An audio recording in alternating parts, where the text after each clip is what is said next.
बाबा साहब डॉक्टर भीमराव अंबेडकर की जयंती मनाई जा रही है। जो लोग कभी बाबा साहब का नाम लेना पसंद नहीं करते, कभी भी बाबा साहब के विचारों पर नहीं चलना चाहते, वो भी आज लोग बाबा साहब की तस्वीरें लगा के उन पर माला चढ़ाने का काम कर रहे हैं। क्यों कर रहे हैं? उनको पता है कि देश के अंदर सबसे ज्यादा लोग बाबा साहब की बात को मानते हैं, बाबा साहब को मानते हैं। अगर हम इनकी तस्वीरों पर माला चढ़ाएंगे तो जो भोले भाले लोग हैं, गरीब लोग हैं, जो बाबा साहब को मानने वाले लोग हैं, उनका ध्यान हमारी ओर हो जाएगा। लेकिन मुझसे पहले काफी वक्ताओं ने अपनी अपनी जानकारी के हिसाब से यहां पर बात रखी, क्योंकि आज बाबा साहब की जयंती है। हमें बाबा साहब के बारे में, उनकी जीवनी और संघर्ष पर थोड़ा हमें ध्यान देना चाहिए, हमें बताना चाहिए। बाबा साहब अम्बेडकर का जन्म 14 अप्रैल 1891 के अंदर महू की तहसील में हुआ। एक गरीब घर में पैदा हुए, एक दलित समाज में पैदा हुए। बाबा साहब डॉक्टर भीमराव अंबेडकर के बारे में ये कोई सोच भी नहीं सकता था कि 14 अप्रैल 1891 को जो बच्चे ने जन्म लिया है उसको पूरा विश्व पूजने का काम करेगा। बाबा साहब की जीवनी में बहुत सी कठिनाइयां आई। बाबा साहब की 5 वर्ष की आयु में बाबा साहब की माता का देहांत हो गया। 5 साल का बच्चा अगर उसकी माता का देहांत हो जाता है, उस बच्चे पर क्या बीती है ये हम समझ सकते हैं। 5 साल के बाद भीम की मां का देहांत हो गया और भीम का पालन पोषण भीम की बुआ जी, जिसका नाम मीराबाई था, उस बुआ ने बाबा साहब अम्बेडकर को मां का प्यार दिया। जब बाबा साहब अपने घर के बाहर गली में बैठते तो छोटे छोटे बच्चे उस गली से गुजरते तो बाबा साहब अम्बेडकर का भी मन करता कि मैं इन बच्चों के साथ जाऊं। नहीं तो सैनी साहब आदू जाएगा। लेकिन बाबा साहब अम्बेडकर को, उस बच्चे भीम को ये पता नहीं था कि ये बच्चे स्कूल जाते हैं और तुम स्कूल नहीं जा सकते। जब भीम ने अपनी माता यानी बुआ से ये निवेदन किया कि ये बच्चे जा रहे हैं, मुझे इनके साथ जाना है, ये बच्चे कहाँ जा रहे हैं, तो बुआ ने कहा ये बच्चे स्कूल जा रहे हैं और भीम तू स्कूल नहीं जा सकता। खड़ो यार, दादा बैठा। हो सकता है कुछ साथी ये सोचें कि पता नहीं कितनी लंबी बात करेगा। हम तो भीम के बारे में जानते हैं, हो सकता आप कुछ लोग जानते हो, लेकिन बहुत से लोग ऐसे हैं जो बाबा साहब की पूरी जीवनी नहीं जानते। इसलिए बताना बहुत जरूरी है, क्योंकि जिनका जन्मदिन मना रहे हैं, जिनकी जयंती मना रहे हैं, उसके बारे में अगर हमें पता नहीं है, हम यहां पर सुना, भाषण सुना, चाय पी ली, लड्डू खा लिए, अच्छा यहां पर जो सांस्कृतिक कार्यक्रम आपने देखा और आप घर चले गए, लेकिन बाबा साहब के बारे में आपको पता नहीं। इसलिए मैं बताने की कोशिश कर रहा हूं। जब वो बच्चे जा रहे थे तो भीम ने जिद की मुझे भी स्कूल जाना है। तो जो भीम के पिताजी थे रामजी सतपाल, वो अंग्रेजों की आर्मी में एक सूबेदार थे। जब भीम की बुआ ने अपने भाई से बात की, सूबेदार से बात की, बच्चा स्कूल जाना चाहता है, तो सूबेदार साहब ने अंग्रेजों से निवेदन किया कि मेरा बच्चा पढ़ना चाहता है, स्कूल जाना चाहता है। तो अंग्रेजों ने कहा कहां दिक्कत है, आपका बच्चा पढ़ सकता है। क्योंकि अंग्रेज लोगों को पता नहीं था कि देश के अंदर जो छोटे छोटे प्रांत थे वहां राजाओं का राज था, और वहां पर दलित समाज के बेटे को, गरीब परिवार के बेटे को, अनुसूचित जाति के बेटे को पढ़ने लिखने का अधिकार नहीं था। जब अंग्रेज ने उस हेडमास्टर से कहा कि बच्चे का दाखिला लो, तो हेडमास्टर ने मना कर दिया कि मैं इसका दाखिला नहीं ले सकता। अंग्रेज हैरान हो गया, इसका दाखिला क्यों नहीं ले सकता?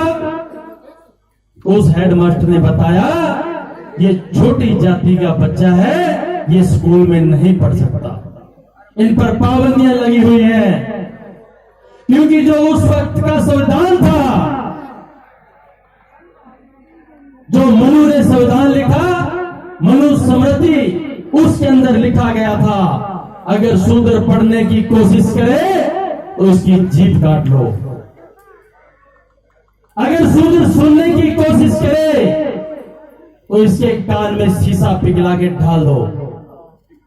और शूद्र को आजादी नहीं है कि वो धन इकट्ठा कर ले, ये उस संविधान में लिखा हुआ था। जब हेडमास्टर ने मना कर दिया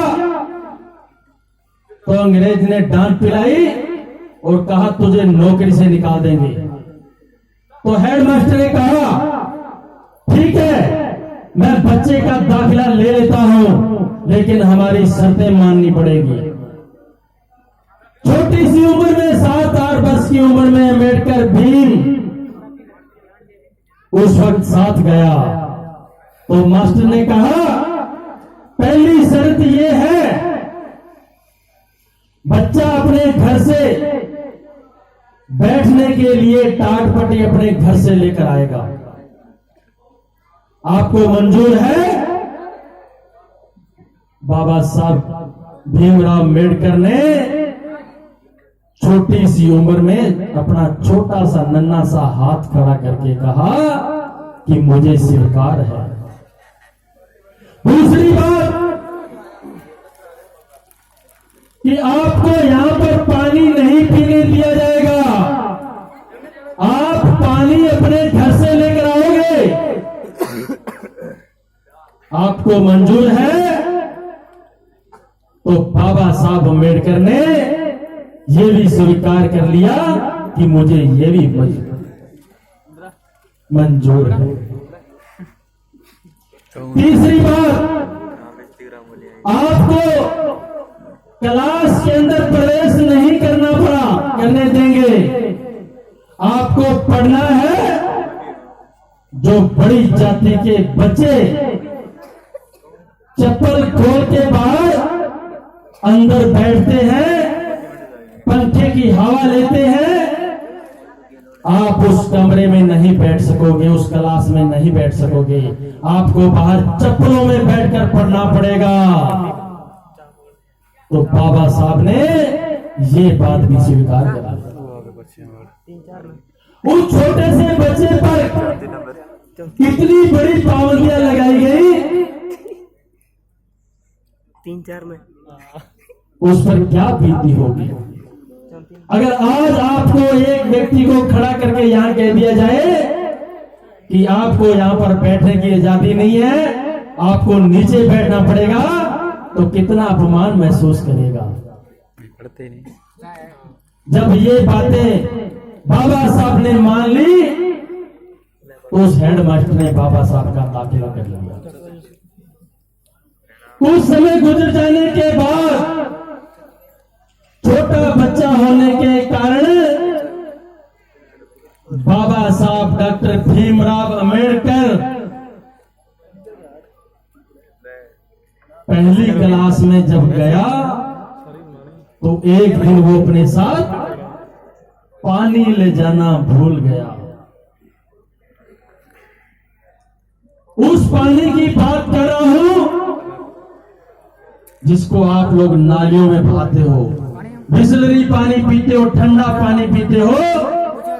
बाबा साहब को पानी पीने की इजाजत नहीं थी। जब ये बात बाबा साहब ने उस मास्टर से कहा कि आज मैं पानी लाना भूल गया हूं, मुझे पानी पिला दो, बाबा साहब का गला सूख रहा था। गर्मी का महीना, छोटी उम्र में पानी मिल नहीं रहा है। उस मास्टर ने कहा, हमने आपको ये पहले ही कहा था कि पानी तो आपको घर से लाना पड़ेगा।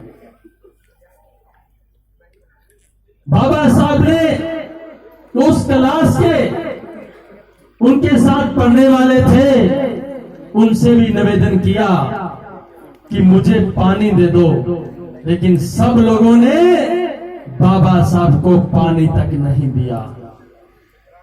छोटू, ए छोटू, बंद कर दे, बंद कर। बाबा साहब को पानी नहीं पीने दिया।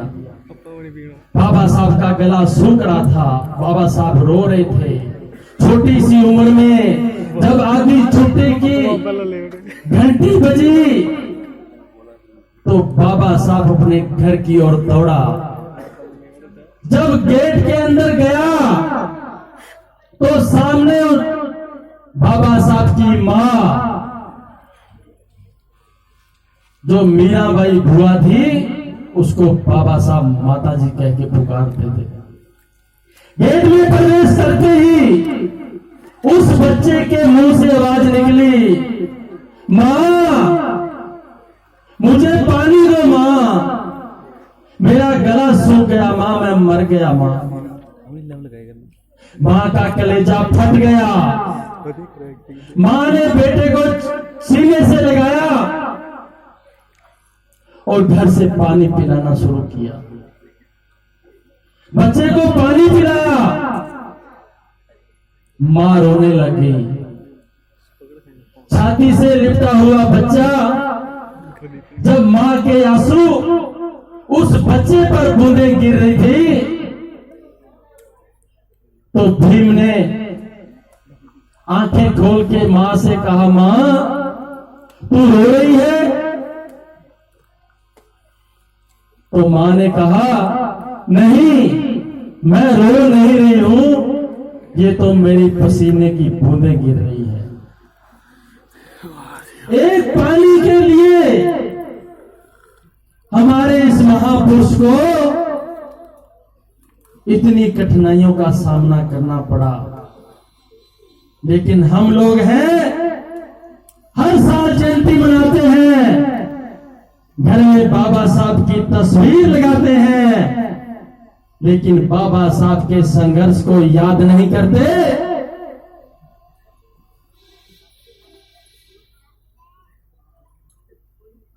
और जब बाबा साहब दूसरी क्लास में प्रवेश हुआ तो उस वक्त का अधिकारी जो अंग्रेज था वो स्कूल के अंदर आया।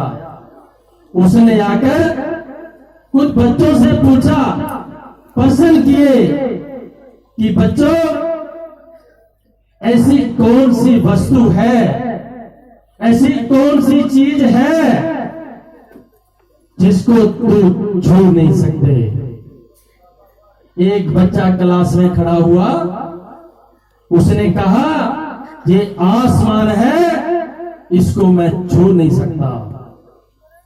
दूसरा बच्चा खड़ा हुआ, उसने कहा कि ये तारे और चंद्रमा है, इसको मैं छू नहीं सकता। क्लास के बाहर छोटा बच्चा जिसको भीम नाम से पुकारा जाता था, वो बाहर खड़ा हाथ खड़ा करता है। उस अंग्रेज ने कहा कि तू बता ऐसी कौन सी चीज है जिसको तू छू नहीं सकता।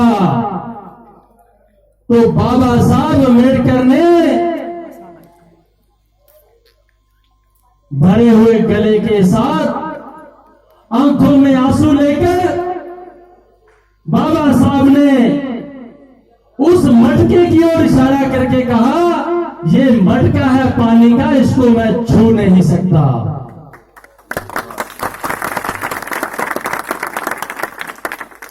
इतनी हमारे महापुरुषों के साथ घटनाएं घटी, लेकिन हम लोग उस बाबा साहब की देन को भूल गए और हमारे महापुरुषों का अपमान होता रहा।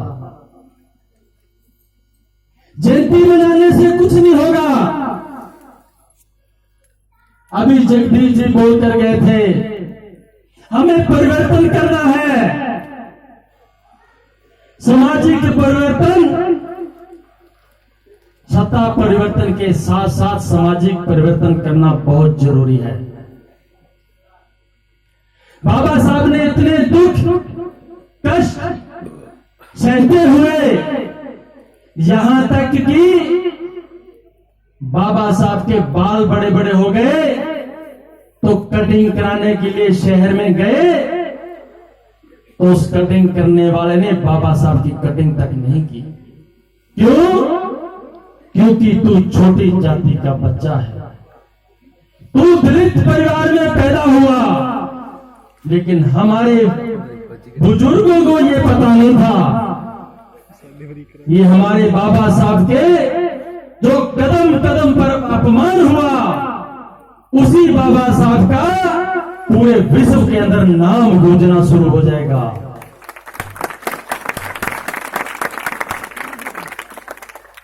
इसलिए बाबा साहब ने अपनी यहां की पढ़ाई पूरी करने के बाद बाबा साहब ने लंदन में जाकर पढ़ाई की।